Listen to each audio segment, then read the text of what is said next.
Hello everyone, it's Hoplite Mike, I hope you're all doing well. Today we are back with Medieval 2 Total War. We're going to be looking at every hero character that appears in the Britannia Campaign. We're going to be running through how they work and all the related mechanics. First we have King Haakon, who is the hero character for Norway. He has the trait King of Norway. King Haakon boasts all the might and authority one would expect a Nordic king to possess, and there are some quite strong stat increases as a result of this particular trait. As well as appearing on the campaign map in turn 11, his impact does go beyond this. He also sends reinforcements on turn 2, and you get a temporary increase to your gold per turn through the King's Purse in the early game. So I'm just going to do a detailed run through of exactly how this hero character impacts the campaign. This is the start of a Norway campaign. If we go to the family tree, we can see our hero character, King Haakon, is there as the faction leader. However, he doesn't actually appear on the campaign map just yet. If we go through all our settlements here, we can see he is not actually here.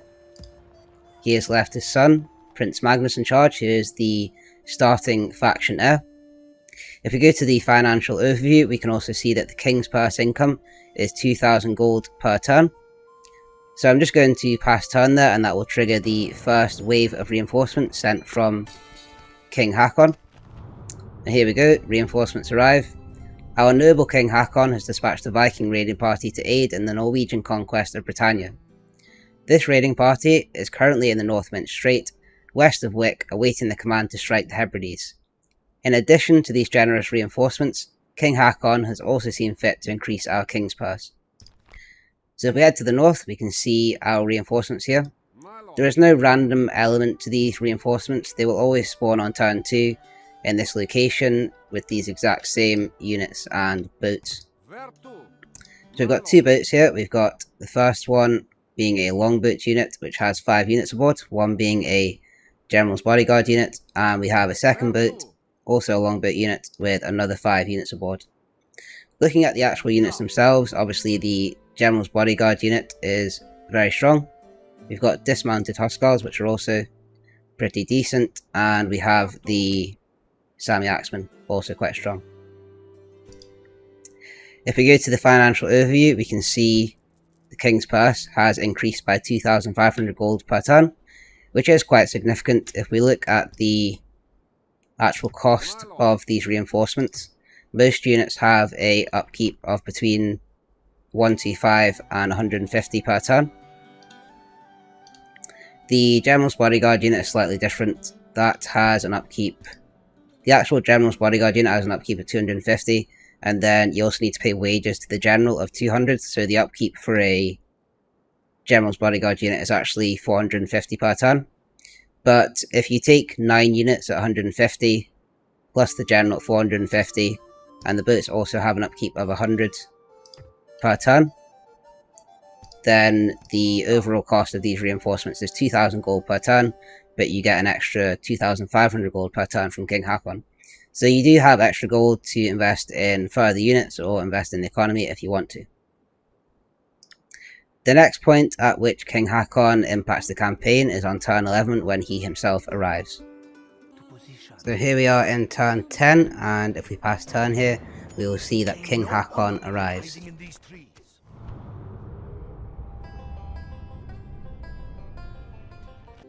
Like with the turn 2 reinforcements, there's no randomness to King Haakon's spawn. He will always spawn on turn 11 with these units, these boats, and in this exact location, which is northeast of Scotland.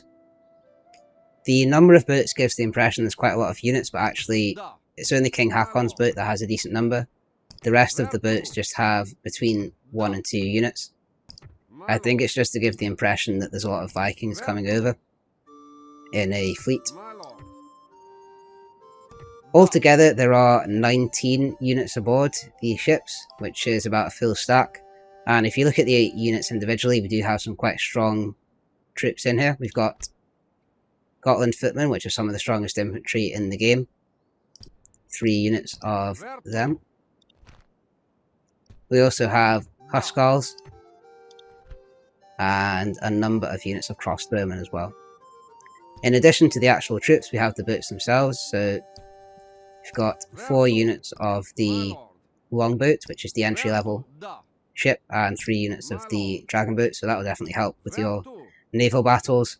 And lastly, there is another increase to the King's Purse income. So you can see there that King's Purse income is increased to 9,500, so you get a further 5,000 gold per turn on top of the 2,500 gold we got on turn 2. But it's important to note that the increases you get to the King's Purse are only temporary. On turn 16, it will reduce by 2,500 gold, and on turn 21, it will return to the standard level. But getting the extra income is definitely a big advantage, because you do need income in the early game to build armies and invest in the economy, so I would say that is very useful to have. I think when I looked at all these units, I estimated the cost to be about 3,500 per turn. So actually you're still getting money over and above that to invest in the economy. And certainly the hardest part of most Total War games is the early game, so getting the gold increase in the early game is certainly beneficial. So I think that's about it for King Haakon. On turn 2, he sends reinforcements, and you get an increase to your gold per turn through the King's Purse. On turn 11, King Haakon himself appears, and you get a further increase to your gold per turn. On turn 16, this extra King's Purse income is reduced, and by turn 21, it decreases to the standard level. Next we have King Llywelyn, who is the hero character for Wales. He is their starting faction leader and has the trait Hero of Wales. Llywelyn's nerve to resist the English has made him a national hero, a man who raises his countrymen's spirits more than the average monarch. And there are some quite strong stat increases as a result of that trait, particularly the +3 command when fighting the English. When he already has a command stat of 6, you can actually get him to 10 stars in battle fairly easily, which will give you a significant advantage in auto-resolve. So there's a bit more to King Llywelyn's hero mechanic. Basically, if Llywelyn is still alive, it's before turn 20, and Wales has less than 10 settlements, then taking any of Chester, Shrewsbury, Gloucester or Cardiff will cause reinforcements to spawn, and there are a maximum of 3 waves of reinforcements that can spawn. So to demonstrate how this ability works, I thought I might do a quick playthrough, and it is quite quick to do. You can take all 4 settlements in 5 turns fairly easily, and I just want to note we are playing on very hard, so this is the highest level of difficulty, and the hero mechanic makes the early game very quick and easy. So what I'm going to do straight away is take Llywelyn's army and attack Shrewsbury. Because we have the siege artillery, we can assault straight away. And there we can see the 10 command stars. So we will resolve that battle. And we have taken Shrewsbury, and that will cause the first wave of reinforcements to spawn. Because Montgomery has public order issues, as we took the army out, I'm just going to move these units out of the fort and into Montgomery. So what we're going to do now is we are going to use Llywelyn's army to attack Gloucester, and then use the reinforcements to take Chester and Cardiff. So in going for Chester, we want to take the units out of Carnarvon, add the 2 units from the fort. I'm just going to recruit some more units here as well.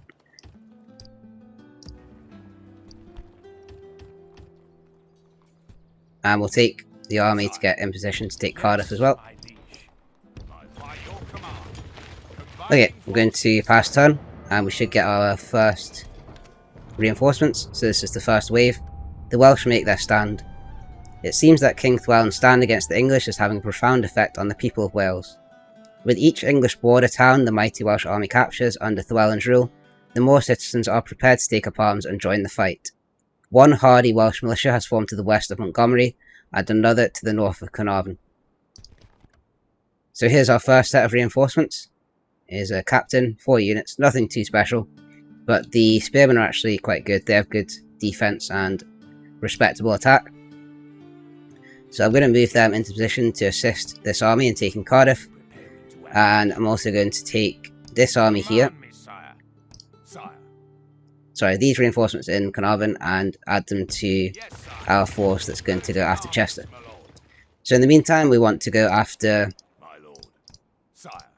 Sire. Gloucester, which is another city or settlement that will generate reinforcements if we are able to take it. By your will, sire, we shall engage. And I will just maintain that siege. We shall The siege prevail artillery and can't make it all the way, but I'm going to move it as far as we can and as you wish. take some of the units out of Montgomery just so that we don't have issues of public order.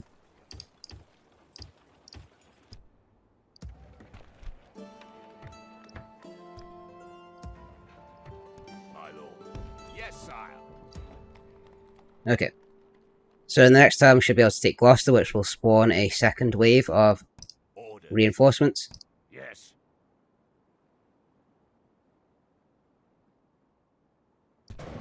And your posts. The enemy fleet is upon us. I'm not going to build up the actual settlements, I just want to demonstrate how the hero power works. No mercy. Okay, so I'm going to add By your command.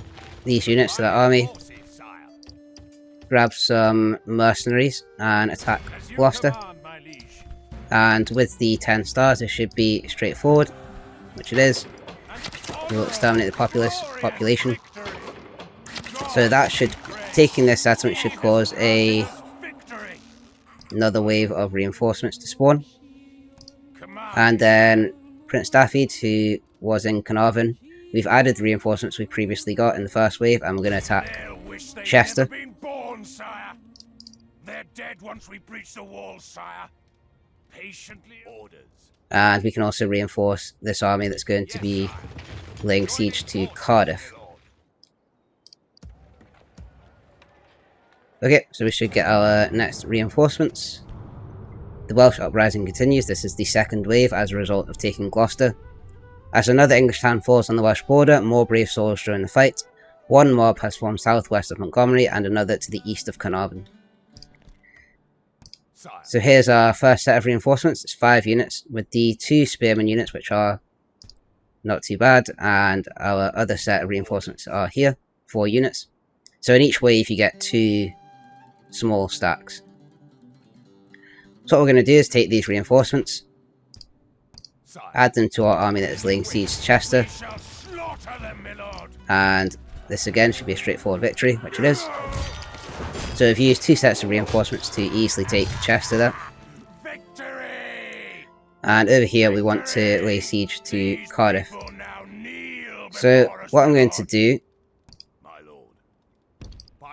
is take this army out of Gloucester.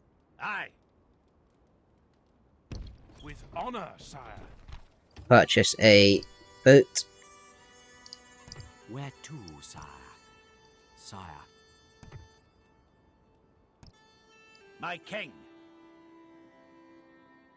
Be gone. You are not my liege. Where to, sire?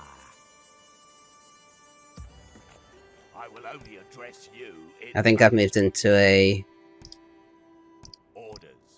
By your will, zone of we shall control it. engage. So I can't move the army, but I'll lay siege to Cardiff. Enemy fleet engaging us, my lord.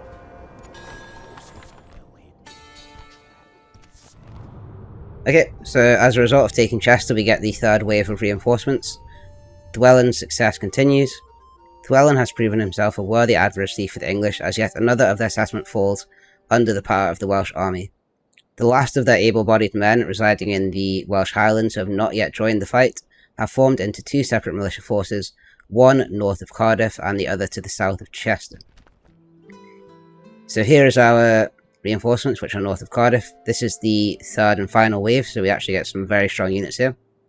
In particular, these Axemen. So we've got 6 units in that stack there, and the other set are spawned here. So 6 units in this one as well. So basically we now have, as a result of reinforcements, we have quite a large army here. So we've got a full stack there. So the balance of power is looking probably a bit more even than I would like. So what I'm going to do is take King Llywelyn Taking the troops ashore, sire. I'm going to break off the siege with this general because he's not got a lot of command stars. By your will, sire, we And I'm going to shall attack with as King you Llywelyn command, because he my has more liege. command stars. Laying siege, noble sire. Right, so with King Llywelyn and his siege artillery, we can attack straight away, and we're going to auto-resolve, and that gives an average victory. So exterminate the population, as we have done. Okay, so basically that's how the hero power works for King Llywelyn. It's very, very powerful. We essentially got a lot of units. I think we got 8 in the first wave of reinforcements, we got 9 in the second, and 12 in the last one. So that's quite a lot of units. I think that is 29 units before turn 5, which is more than a full stack. And now we have, if you add to these reinforcements to Chester, Orders, sire. Orders. we have a full stack in Chester, a full stack outside of Cardiff, and then Llywelyn has a near full stack in Cardiff. So by turn 5, we've captured 4 settlements, and this is on very, very hard. Sorry, this is on very hard, very hard. And we have about 3 full stacks that we can just use to conquer the rest of the English settlements. And I know you might be thinking that the reinforcements aren't necessarily connected to King Llywelyn, but if Llywelyn's not alive, you don't get the reinforcements, and King Llywelyn's command stars, when fighting the English, do make a difference in auto-resolve. So that is how the Welsh hero character works, with their associated mechanics. Next, we have King Brian of Ireland, who is their starting faction leader. Ireland seems to be the only playable faction that doesn't have a proper hero mechanic, although I'm pretty sure King Brian is supposed to be their hero because he has this trait called Chieftains Chosen, which is Ireland specific. The chieftains of Ireland have entrusted the fate of their fair land in this man's most capable hands. His presence is an inspiration to all those around him. So there's not really much to explain with King Brian. You do start with him. He is age 39, which means you'll get a good amount of turns out of him. He's got a decent set of stats, but beyond being a decent general, there's very little to say. Next we have William Wallace, who is the hero character for Scotland and also the main protagonist of the Britannia Campaign. He has the trait Hero of Scotland. Wallace is not the most polished of characters, but he's still one of the most inspirational leaders of men Scotland has ever produced. His stats aren't amazing, but he is quite young when he spawns in, so there's plenty of time to hone those skills. And he does get +3 command when fighting against the English. So if you are fighting against England, this command stat will raise to 6, which is more than respectable. A couple of other things to note about William Wallace. He will always spawn in this location in the Scottish Highlands. He will always spawn with the same army, which is essentially all Highland units with experience. And the William Wallace unit itself is a Highland Nobles unit, which differs to the other hero characters, which are all General's Bodyguard units. So William Wallace is not on horseback, he's just on foot. There are 3 triggers which will cause William Wallace to spawn, which I'll go through shortly, but essentially the earliest you can get him in the campaign is turn 11, and the latest he will spawn is turn 30. The first trigger is if it is turn 10 or later, and Scotland drops below 5 settlements, William Wallace will spawn on the turn after Scotland drops below 5 settlements. So in this scenario, I'm playing as Scotland. I've just gifted Norway 3 of my regions, so I now have 4 regions controlled, which is below the 5 threshold to trigger the spawn. So what I'm going to do is pass turn and show that he spawns on turn 11. The game doesn't actually monitor the event until turn 10, so it's not possible for him to spawn on turn 10. The earliest you can get him is turn 11. The fires of independence. And there he is. William Wallace emerges on turn 11, because we've fallen below 5 settlements. From its neighbours, a new The next trigger relates to Scotland being attacked by England. The game files state that if it is turn 15 or later, and England captures a Scottish settlement, William Wallace will spawn on the turn after the settlement is taken. Now, I have run a few tests, and what I have found is that the settlement actually needs to be taken on turn 16 or later for William Wallace to spawn the turn after. So either England needs to lay siege to the settlement on turn 15 and take it on turn 16, or the English army needs to have siege equipment and be able to take the settlement on turn 16 straight away. And to show this, I'm going to run a few demonstrations. So here we are on turn 15, playing as England. I have an army right outside of Edinburgh with 3 catapults, or 3 units of siege equipment. So what we're going to see here is if we attack Edinburgh and we take the settlement, William Wallace won't spawn on turn 16, but when we rerun it and take the settlement on turn 16, he will spawn on turn 17. So let's do this one first. We're going to attack Edinburgh. It's turn 15. We've got the siege equipment, so we can assault straight away. We're going to automatically resolve the battle, claim the victory, and sack the settlement. So we'll pass turn here, and we'll see that William Wallace does not spawn. The enemy lays siege to our people, sire.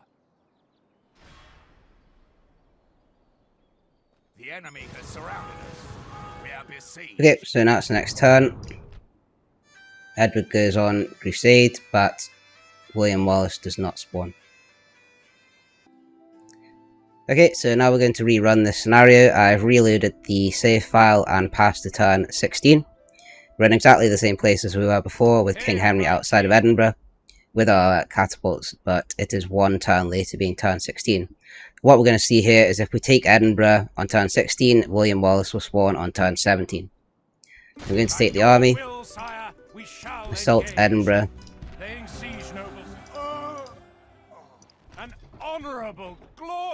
and hopefully Wallace will spawn next turn.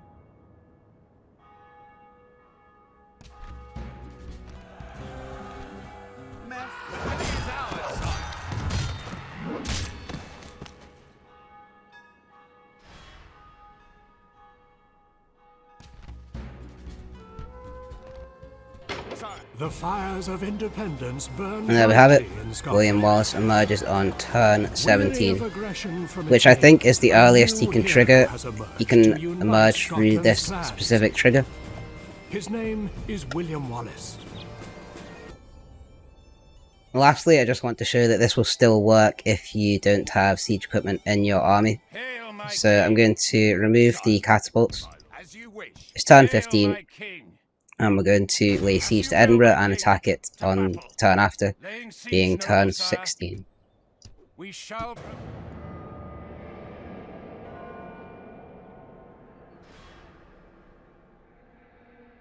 The enemy has surrounded us. We are besieged.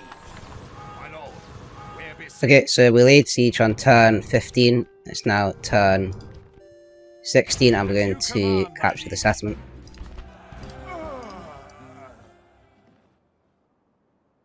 Glory, honor. And now William Wallace should spawn on turn 17.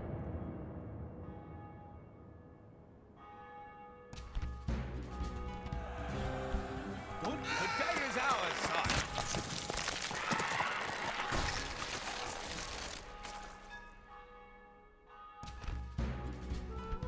Sire, we should withdraw.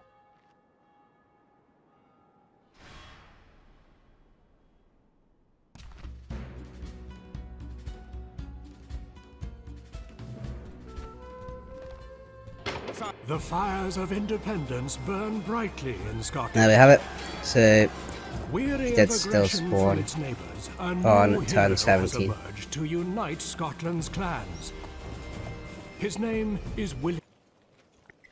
just as a note on the second trigger, being the England attack Scotland trigger, the key point is that England takes a settlement on turn 16 or later. They can lay siege on whatever turn they want. They could do that on turn 11, for example, but they have to take the settlement on turn 16 or later for William Wallace to spawn on the next turn. If England take a settlement before turn 16, that won't cause William Wallace to spawn unless they capture another settlement on turn 16 or later. So if neither of the first 2 triggers have occurred, there is a third trigger, which is just based on the number of turns that have passed. So when looking at the game files, it does run through how this works, but in practice what it means is that Wallace will basically spawn randomly between turns 18 and 30. The way it works is that when you start a campaign in Scotland, a Wallace spawn timer value will be randomly selected between 0 and 12, and then for each turn that passes you get a +1. Then when that value reaches 30, Wallace will spawn. So the earliest you can get Wallace is if your random value is 12, and then you get +1 every turn and you reach 30 on turn 18. The latest you'll get him is if your random value is 0, and then you get +1 each turn and you reach 30 on turn 30.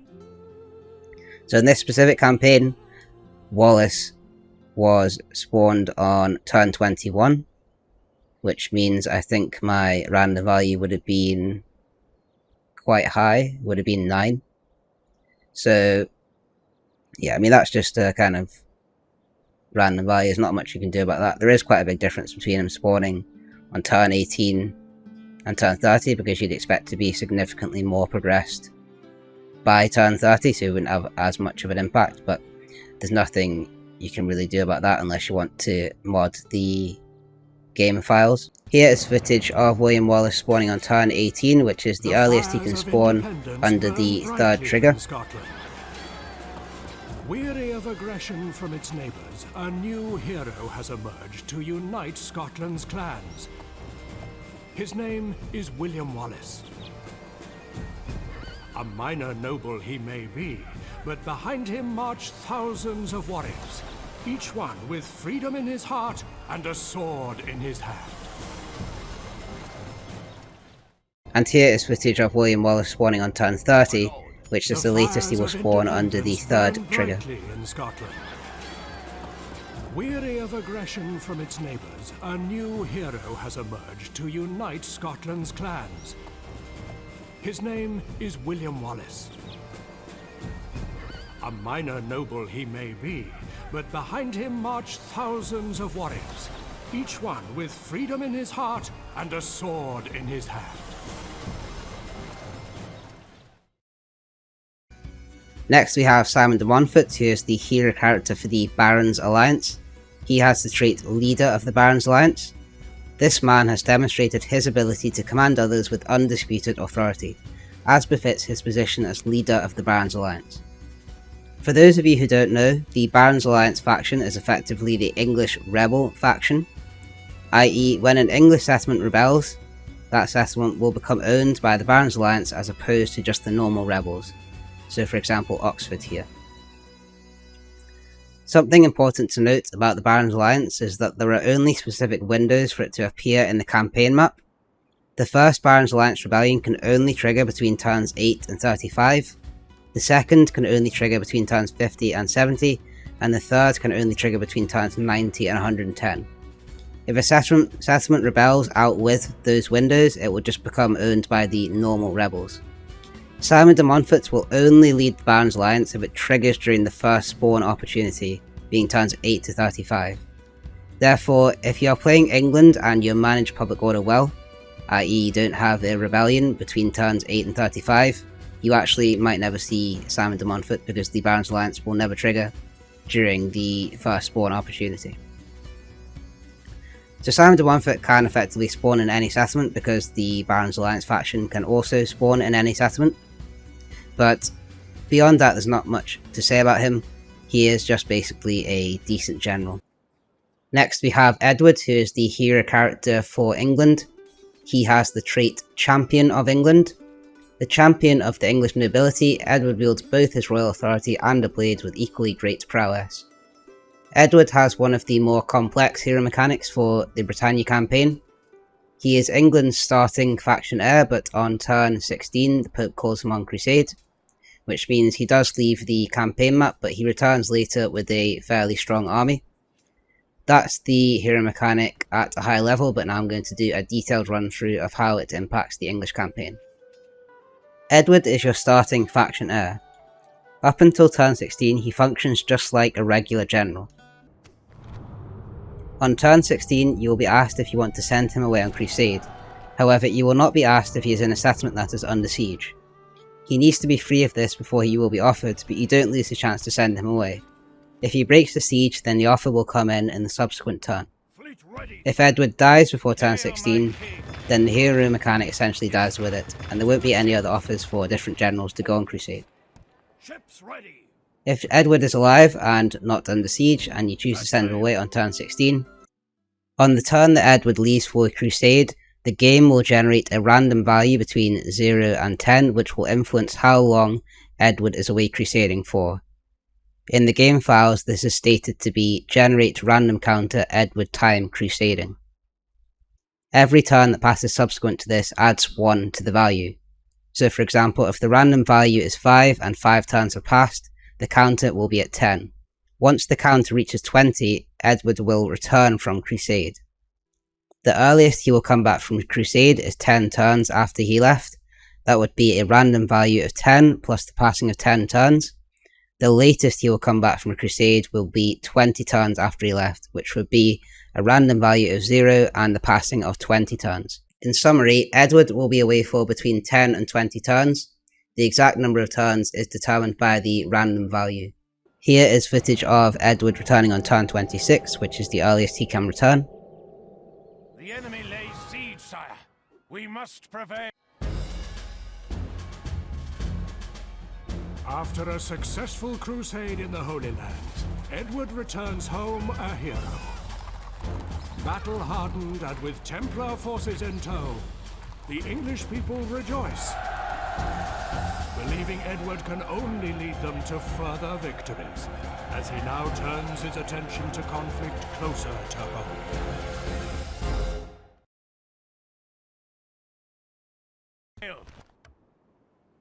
Hail, my king! And here is footage of Edward returning on turn 36, which is the latest he can return.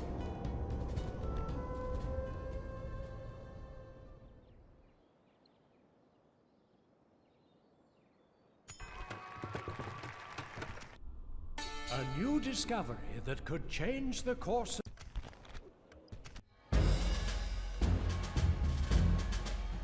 After a successful crusade in the Holy Lands, Edward returns home a hero.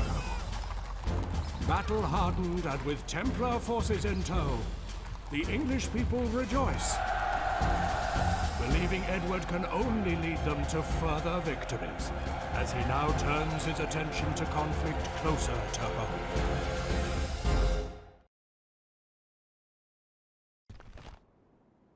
Hail, my king! Having said all that, there is actually one rare scenario where Edward can return from crusade before 10 turns have passed, and that relates to England being weakened. So if England fall below 6 settlements and the counter has already reached 10, then Edward will spawn on the next turn. So in this campaign, I'm going to give the Barons Alliance settlements to the extent that we have less than 6.